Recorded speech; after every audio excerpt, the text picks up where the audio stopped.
Hello to all of you from the group Faith for this week 3 discussion. Great work in the discussion. You all asked some really good questions, so I want to offer some reaction to what you've written in the forums and also try to respond to some of the questions that you've raised, sometimes in relation to the podcast exposition or maybe just some broader questions about this section and its implications for our interpretation of Romans, for kind of the meaning of the gospel, the basic terms of the faith, like the term faith itself. So Kelsey, you wrote, especially in the second forum, about the significance of the audience, sort of realizing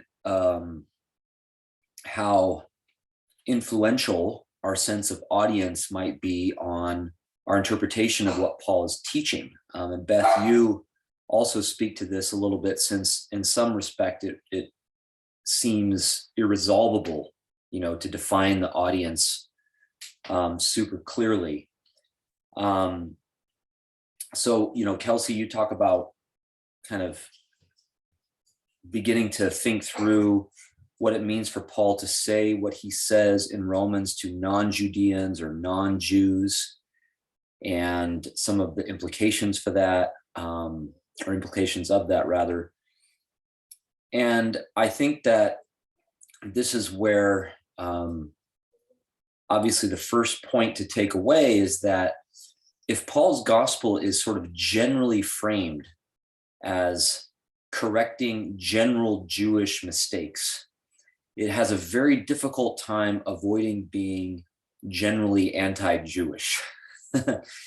And that's something that we want to try to attend to in our understanding of the audience. And to your point here, Beth, I can certainly sympathize with the fact that there's a lot of diversity among scholars about how to understand the audience.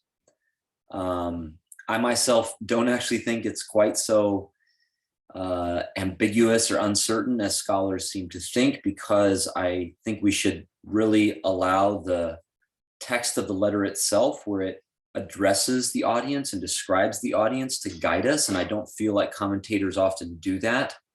So I'm thinking here, obviously, of the beginning, where Paul talks about his apostleship in verse 6 is to bring about the obedience of faith among all the Gentiles, among whom are you also, who are in Rome. So that he addresses the people that he's writing to as people who are from among all the Gentiles.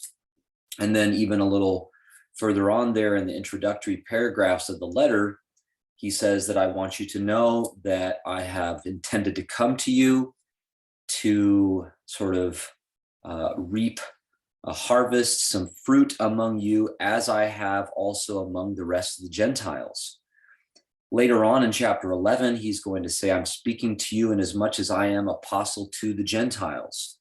And in that section, rhetorically, it's going to become very clear that he's speaking to the audience as Gentile. What, of course, has made it hard, I think, for commentators to kind of be consistent with this or take this presentation of the audience seriously enough is that Paul has so many things to say about Jewish life, Jewish memory, Jewish scripture, Jewish institutions, that commentators have inferred that Paul must be addressing Jews. And that's just the inference that I want us to question. I think that we should see that because the people that he's writing to from Gentile background have come now to participate in Jewish life in a whole variety of ways by embracing the God of the Jews as their own, the law of the God of the Jews as their own, the Jewish Messiah as their own. Those Jewish issues now are especially relevant to them. And they have certain inclinations as, relatively new members of this community to misunderstand or misuse some of the basic institutions of Jewish life enshrined in the law, such as circumcision, for example. And maybe along these lines, it's important to remember that as much as we might think of Jews and non-Jews being separated by a really clear dividing line, it was in fact possible in Paul's day, as it is today in many circles of Jews, for non-Jews to become Jews. And so I think that it's quite likely that some of the people to whom Paul is writing have come from a Gentile background, but have undergone a process of proselytization whereby they have become Jews, and in some cases have now sort of regarded that as a basis for authority for themselves in the community, a basis for boasting. And that's something that Paul seeks to correct. But hopefully you can see when you frame it that way that what Paul is correcting is not some kind of general Jewish tendency or general understanding of Jews. This is where I think Leander Keck makes some mistakes with what he says about Jewish privilege or this sort of thing. I don't think some of the things that are generalized and attributed to Jews in general based on Romans actually fit the thinking or speaking or writing of Jews of Paul's day. So that's why I say in the podcast that in many ways, it's, I think, best to understand what Paul is teaching about Jewish institutions as relatively well-established Jewish wisdom rather than a corrective of Judaism or something like that. But of course, it's Jewish wisdom that needs to be addressed to these people of non-Jewish background so that they might understand what Jews have learned through God's revelation to them, and especially as that revelation is reaching its fullness in Jesus. I want to come here to Courtney's really excellent questions. And Courtney, you're right to sense a tension between chapter 2 and then chapter 3 about God's judgment. It's a tension that's so sharp in some ways that commentators in a few cases have regarded these as distinct and opposing voices in Romans, where in chapter 2, you have a teacher that Paul is kind of parroting and then correcting that later. I don't think we have to go that far myself to try to clarify your question of how judgment is by works in chapter 2, but then we have this judgment according to faith that is so prominent in chapter 3 and really anticipated in the thesis of the letter. In the context of chapter 2, Paul is addressing the tendency of the readers to arrogate to themselves a kind of authority or ability to rule over others on the basis of their obedience to the law, as if their disobedience to the law were not finally something that affects that authority. And so Paul, I think in that context, wants to drive home the fact that God does not simply turn a blind eye to human injustice in order to elevate some over others because they might think of themselves as a little bit more just than other people. The way that all are responsible for their injustice means that none has been authorized as a human judge by God, one community over another, one person over another. God's judgment will have to be worked out among them without regarding some of them as authorized by God as judges. So it's in that sense that God's judgment is always according to works, meaning it always exposes rather than turns a blind eye to human injustice, but of course in a way that reflects the kind of pattern of God's movement through time and space to the Jew first and also to the Greek. What I think Paul wants to say, though, is that the culmination of God's judgment is not simply to hold people responsible for their injustice rather than turning a blind eye to it, but it is to empower them to be just, to transform them. And that's the way that God's judgment as a transformative action doesn't settle simply for holding human beings responsible, but gives them the gift of faith, inspires them, empowers them, by God's own faithfulness with a faith, which, as we learn, is the gift of Jesus's life himself. And so that's the sense in which I think God's judgment is always according to works, but aimed at the transformation of the human by the gift of faith, which then affects the quality of people's lives, the way that they live, promoting the obedience of faith. That obedience of faith, though, by nature, I think, is not one that authorizes some to be judges over others, because it understands whatever obedience there is as a gift and as the work of God's forgiveness of disobedience, as opposed to being some criterion whereby some would judge others. So that's kind of how I would try to fit together judgment by works, and yet the culmination of God's judgment according to faith, the faith of God that cultivates the faith of human beings and God's human partners. Now, this is a good segue, I guess, straight into your question, Courtney, about my claim that we should not understand faith as a condition. And Tim, you wrote about this too, but instead as a mode. And you gave a good example, Courtney, of how there is a sense in which perhaps that distinction between condition and mode will break down.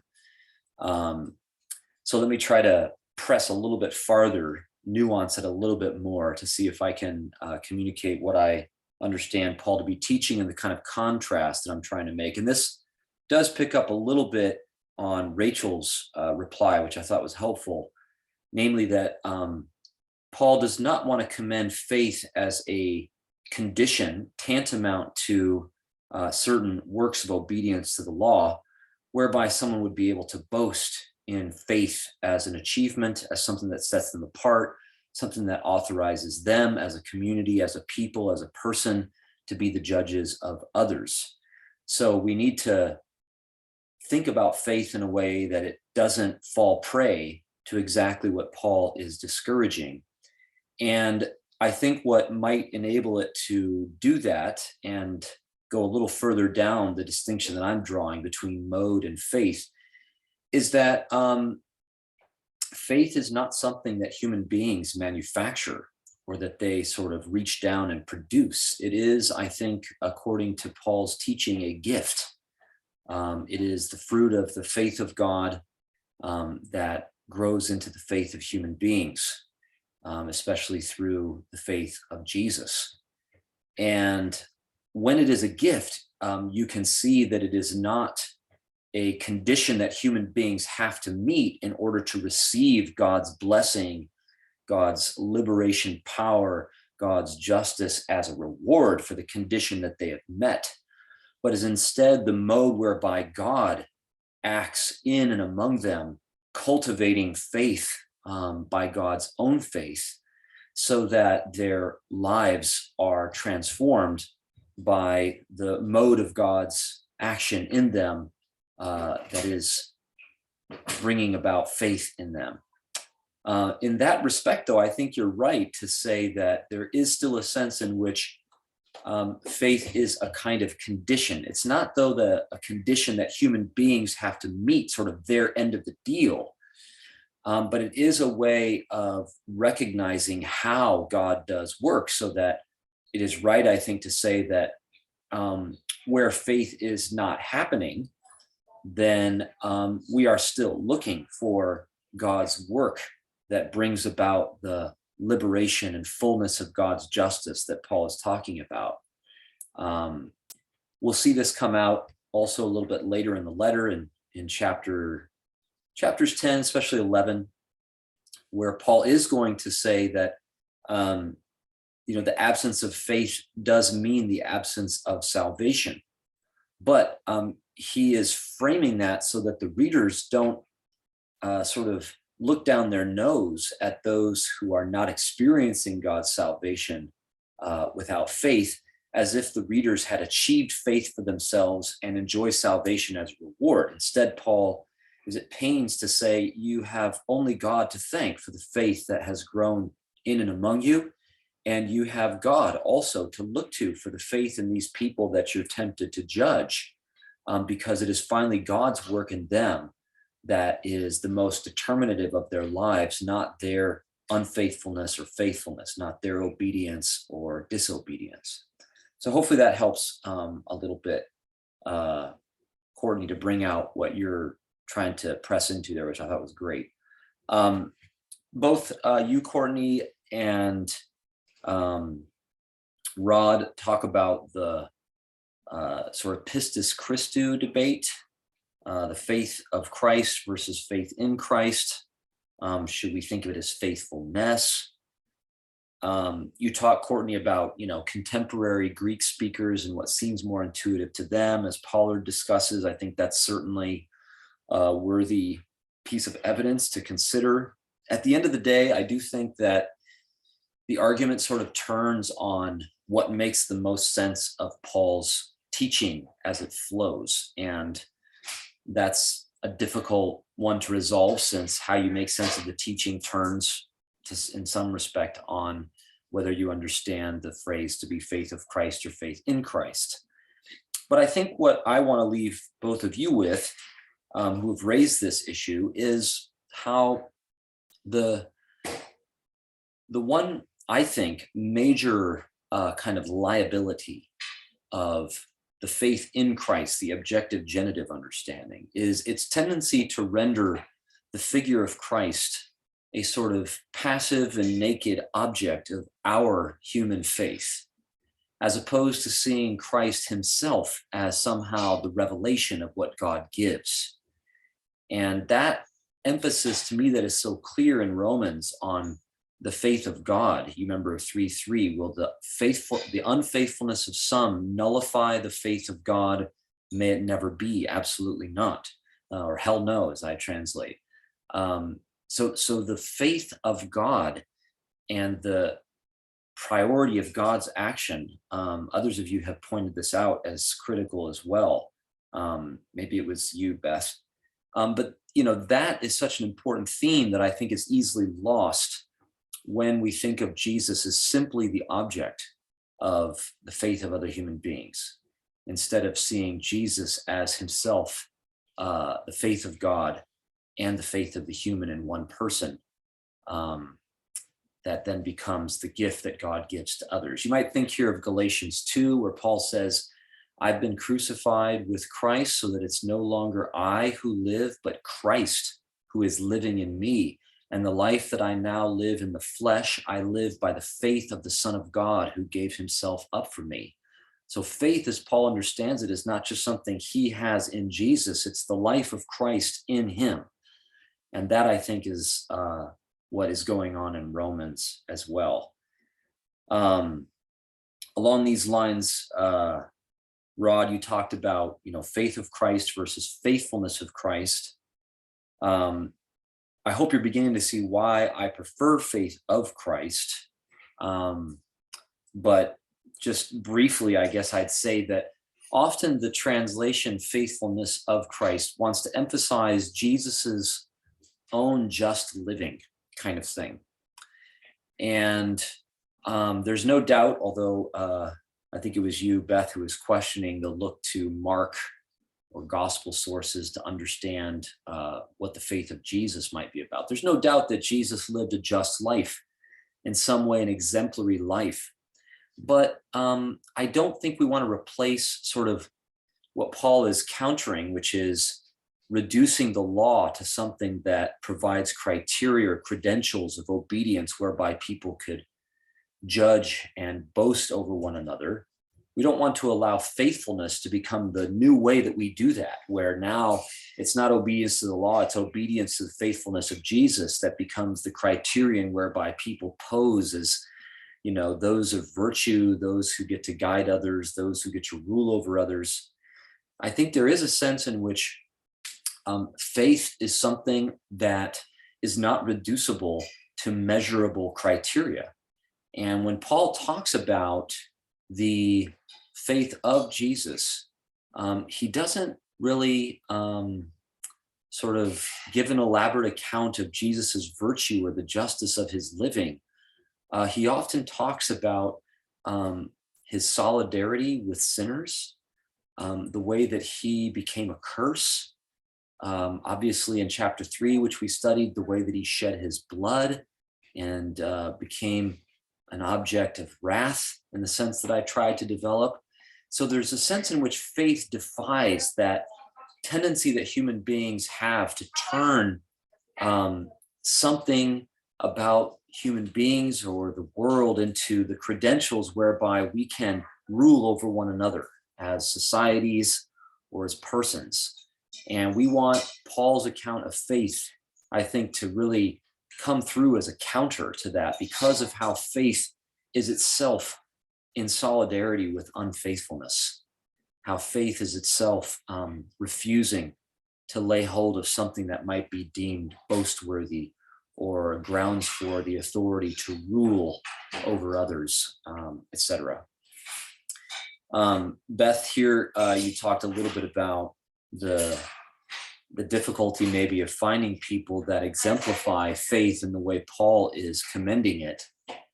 I think when we get a little later in Romans, it will help because we'll see that Paul is teaching this faith to a community that is practicing it.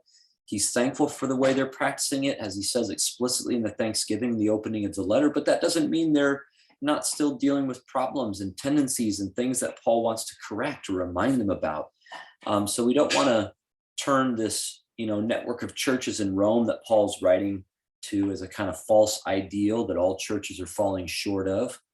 But I do think you're right to ask us to look for churches that we can kind of signal as here are people who understand their faith is something that makes them open to one another and to others, as opposed to faith that sets them over against one another or above others. And I can think of some church communities that I've been a part of and I'm a part of now that I think give some good examples of that. I'm thinking of my home church right now and the way that it is thinking. We have an immigration justice team, which thinks about justice for migrants in terms of the justice that God has given to us.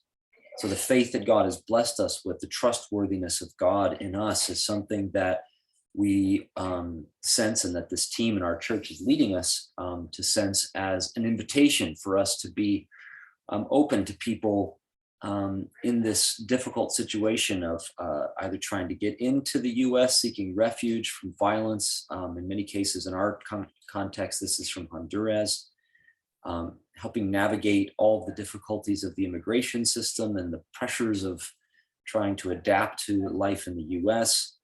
But I think that's an example. I can think of other communities where I've been a part of the Eucharist, for example, and it wasn't, have you met the criteria so that you can come to the table and participate? It was, this is a celebration of the abundance of Jesus's life for all of us who are gathered here and want to participate in celebrating that life. And in this case, it was whether you were baptized or not, whether you were a familiar member of the community or not. It was a way of kind of ritualizing the sharing that we're called to embody together. Another example here actually comes from a friend of mine working or growing up actually in a context of sub-Saharan Africa and Zambia, where there was a bad famine. This is a Catholic community that, when the priest would come to town once a week to celebrate the Mass, the community took it upon themselves to take the Mass as the occasion for bringing anything that they could spare from their own plots of land in the village and laying it upon the altar as they ate of the body of Jesus and drank of his blood. They were also giving of their own bodies and labor from their plots of land. And then if you came along to receive the elements and did not have enough to feed your family that week, then you would take from the altar as you took the body and the blood of the Lord. And that was a way, I think, of fusing the material offerings of people with the offering of Jesus's own body. That strikes me as a good example of faith as hospitality. So that's one maybe to think about. Along these lines, Tim, you talked about atonement and maybe just trying to think through the kind of concept of atonement that I'm proposing out of Romans. I think what I really want to emphasize that you're tracking with well is that the juridical notion of atonement, I don't think that it's a useless way to think about it, but it does foster this sense of a atonement by transaction that doesn't involve in itself any transformation, any change, the activity of justice and repair in the world. And it seems clear to me with the way Paul is talking about the transformative power of Jesus's death, that atonement is something that does something to the power of sin, doesn't do something just to a legal debt of sin, but to the hold of sin over people's lives. It frees them to be able to embody something that without the power of Jesus, they have not been able to embody. And that, I think, is key to what he says in chapter 3 about atonement or expiation for sin. And we'll see this come out even more explicitly in the latter chapters of the letter, where we'll still be talking in some of this very same language, but it's clear that Paul's talking about practices of sharing around the table and making room for one another when there's a significant difference in custom and conviction and this kind of thing. So that's an example of how I think atonement is actually an embodied reality according to Paul's teaching, and can maybe help us prevent that tendency to reduce the Christian faith to a transactional system that doesn't really exert the kind of pressure that it should on the practice of justice and repair in our world, even in really concrete and sometimes humble ways. Luke, you mentioned, the maybe trying to figure out what's at stake in these various passages that Paul quotes. And I guess, there's a lot that could be pulled from these passages. They're complex, but it seems to me that the line that Paul is attempting to draw through them is the consistent way in which they do not exonerate the people of God. They don't hold the people who receive the law, receive the message of God, sort of less accountable for their sin, but instead depict how the people to whom the law and the prophets and the writings are addressed are the people that those writings are holding responsible for their sins, sometimes even in struggles with others. And it goes to the point, I think, that Paul is saying, namely that the law is not a basis of determining that some are right and better and authorized to judge over others. The law is instead given to people that they might examine themselves and recognize their own inadequacies and pursue the reform of their lives by God's gifts, as opposed to thinking that the law entitles them as somehow superior in righteousness to rule over those that they take the law to measure as unrighteous. So that's kind of a line that I think Paul's drawing through those passages, to which much else could also be attributed. And that does seem to me to be borne out in the rhetorical move that he makes there at the end in 3:19 and 20 about what the testimony of the law then finally is to the people who are under the law. Not that some might be authorized over others, but that the mouths of all might be shut, that the people who enjoy the gift of the law might be witnesses to the need of all for the mercy of God, as opposed to using what God has given them as a basis for arrogance in the world.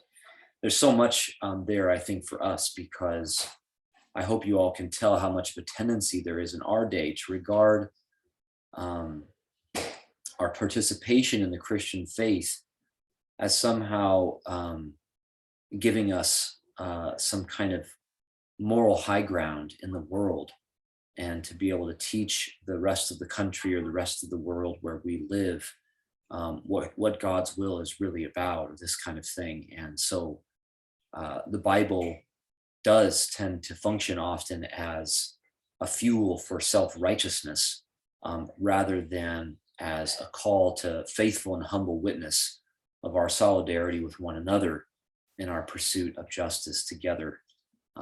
That should always, I think, be part of any prophetic speech, for example, that attempts to call people to justice. It should be a self-implicating call, as you might remember Isaiah's call being, behold, I am a man of unclean lips and of a people of unclean lips. So whatever justice Isaiah calls his people to, it's one that they um, hear, at least in his prophecy, him calling himself to as well. And I think we want to try to reflect that kind of sharing in the way that we pursue justice and confront injustice in our world. Great thoughts again, everybody. Thank you for a good probing discussion. I appreciate the critical engagement with a number of sources, including my podcast exposition of the text. So keep that coming. I hope that you're finding that engagement to be fruitful.